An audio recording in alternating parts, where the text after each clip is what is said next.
शेतकरी बांधवांनो नमस्कार. आपण हा गहू पाहत आहे, किती छान आहे. सपाट वाफ्यावर लागवड केलेली आहे आणि फ्लड पाण्यावर केलेलं आहे असं तुम्हाला वाटतं का? नाही. तर हे जे आहे सपाट वाफे आहे 4 फुटावर काय वाफा आहे. ह्या ठिकाणी आपण पाहू शकता, कॅमेरामध्ये दाखवा. बघा सपाट वाफा आहे, इथून ते इथपर्यंत 4 फुटाचा आहे आणि लांबी पाहिली तर 300 फुटापर्यंत आहे.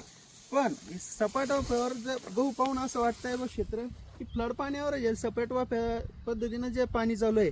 पण तसं नाही मित्रांनो, हा जो गहू आहे ठिबकवर लागवड केलेला आहे. पण पाहून तर असं वाटत नाही, पण आपण पाहू शकता इथं पहा.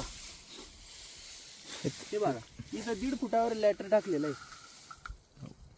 येत आहे त्याच्यात आणि लॅटर हे 1.5 फुटावर टाकलेलं आहे. आणि या ठिकाणी पहा, ही जी आहे पूर्ण बेरा आहे. ही जी सरी आहे याच्यातून याला म्हणजे पाणी वगैरे जसं तसं जे आहे सुरुवातीला पेरणी केलेली त्या पद्धतीनंच आहे. त्याला कोणतंही फ्लड पाणी वगैरे दिलेलं नाही. आणि ठिबक सुद्धा जे आहे लॅटर आहे जे 1.5 ते 2 फुटावर लॅटर टाकलेली आहे. एका वाफ्यामध्ये 2-2 ठिकाणी जे आहे 2-2 लॅटर टाकलेली आणि चांगल्या पद्धतीनं गहू आलेला आहे.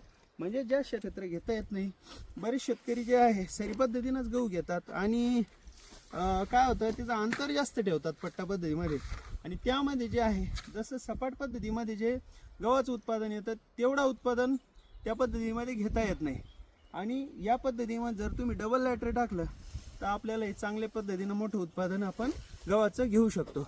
जेणेकरून हा जो व्हिडिओ आहे पुढच्या वर्षी जे शेतकरी आता या वर्षी पाहतील आणि शेतकऱ्यांना पुढच्या वर्षी लागवड करायची त्यांना ही आयडिया सोपी जाईल. आणि या पद्धतीने जर गहूची लागवड केली चांगल्या पद्धतीने शाश्वत पद्धतीने, जसं आपण पारंपरिक पद्धतीनं गव्हाचं उत्पादन घेत होतो त्याच पद्धतीने आपण गव्हाचं उत्पादन जे आहे चांगल्या पद्धतीनं घेऊ शकतो.